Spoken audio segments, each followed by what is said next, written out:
Ana-ana, sa 90% ang nahumanay kaduang hugna sa underground cabling project sa Ramon Magsaysay Avenue, Davao City. Kini sumala pa sa Davao Light and Power Company kon DLPC.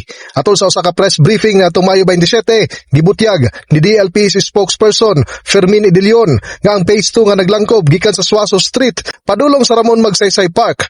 Bisan pa man nga nadilatan og kapin duha ka tuig ang mga proyekto, gihimo ang operasyon sa suod nga koordinasyon sa lokal nga panggamhanan og City Engineers Office aron masiguro ang hapsay nga traffic management ug kaluwasan sa publiko. May delays because of mga panghitabo na dili ato makontrol, no?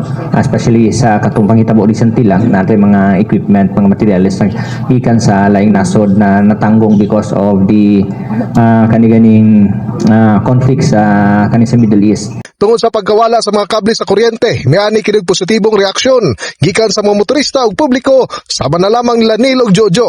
Nindot man noon siya actually, di man siya ingon nga sagbot kayo, okay man siya. Okay man. Sumayo na sa tanawon. Oh, bayo, okay man. Nindot kayo ang Davao ron. Target karon sa DLPC nga hingpit nang matapos ang mga proyekto sa dili pa mahuman ang bulan sa Hunyo ning tuiga nga gilawang mas mopanindot pa ug mopahapsay sa kadalanan sa syudad. In the heart of changing lives, ako si Brigada Julius Pacot alang sa 93.1 Brigada News FM Davao, the Music and News Authority.